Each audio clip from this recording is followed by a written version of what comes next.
What is going on, everyone? Anthony Drew Gary here, host of the How To Show, where we talk about optimizing life, money, and happiness one how-to at a time.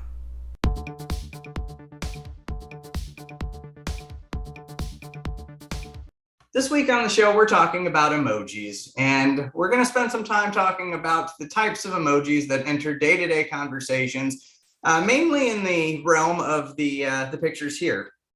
These are children, teenagers, basically the generation that is younger than the majority of my demographic for YouTube visitors. And so they have taken a next step to an entire emoji language. And really, we're getting back to the basics of the ancient Egyptians and their hieroglyphs. We are using the emoji keyboard way more than ever before. New emojis are coming out each and every update of your firmware for your phone. And you may have noticed some of those over time. They've changed pretty dramatically since they first came out. And I want to spend some time today talking about some of the conversations that your children are probably having with their emojis that you may not even realize because they just show up as little images on a screen. And so allow me, as part of the How To Show's duty, to serve the community by telling you what your children are talking about, really because I found a cool graphic on the internet and I want to make a video about it to share it. So we'll switch over to that now. And so this is an emoji meaning chart, and we'll zoom in on it far enough that you can read it. And to make sure that YouTube doesn't censor me, I'm not going to talk about any of the words to the far right, but we'll just go over some of these emoji cons that you'll find on both the Apple and the Android keyboards. You know, you find things like a peach and a banana and an eggplant and a hot dog, and these start to become self-explanatory once you get your mind firmly rooted in the gutter. And you can get a little more technical with this. We have a cat and a peace sign and a taco. And then we get ourselves into the cherry. The cherry seems to be very versatile. A lot of things can happen with the cherry. Cherries may be popped with the use of some of these emojis, so just be careful to know what's going on there with the cherry. We go on to the fire and the hot face. We continue on with the screwdriver, the brain, the tongue, the okay hand, and the donut. Just make sure you know what these are, folks. We get to the smiling face with horns, the smirking face, the pineapple, the corn, the noodles, the eyes, the volcano, the popping of the cork. Honestly, that never happens. A fantastic reference from one of the great movies of all time, Austin Powers. We have sweat droplets, which is fun in its own right. We have a peanut.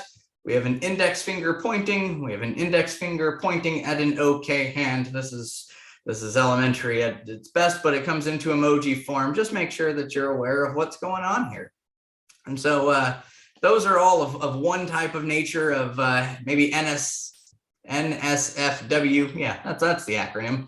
Emojis. And so we'll go on to another category of not suitable emojis. And you may want to be paying attention to this category as well, because if these sorts of things are happening in your household, you probably want to know about it. And some of these are a little easier to tell than others. You know, the pill is the pill, but you know, you start mixing the pill with other things. You have different types of facial expressions. You have the plug, you have smoke, you have clouds, you have dashing away.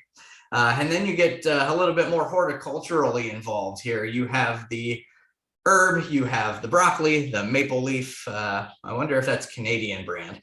We have snowflake, gas pump, and I don't even know how to say that word, so we'll call it alembic. And if I am wrong, you can let me know in the comments down below. Really just wanted to do a fun video because I saw this and it made me chuckle, and it made me chuckle among my friends in our group chat. So if anybody in that group chat is watching this, I did this video for you just so that you can get some enjoyment out of it.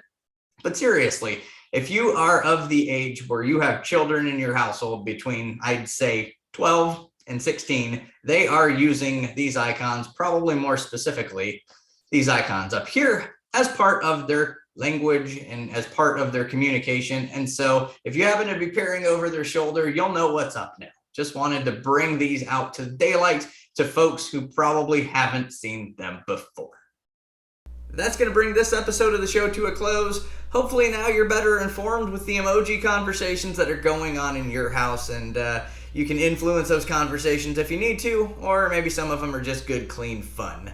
As always, if you got any future ideas for topics on the show, let me know in the comments down below. You can hit the subscribe button to be the first to know about new videos each and every Wednesday. And you can hit the like button to let other YouTubers know that this is a video worth watching so that they can be up to tune with the latest and greatest in emoji technology. If you're looking for somebody to help you sell your house in the Indianapolis market, I will not use any emojis in your listing text. That is good stuff there. Happy to help you with that. Get in touch with me in the show notes or at indiedwell.com. We can get in touch with you as well.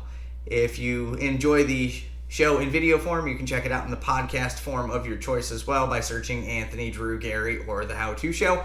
And as always, if you got any feedback or want to engage with me, leave me a comment down below and I will respond to each and every one of them. Until next time, Anthony, Drew, Gary here, host of The How To Show, signing off.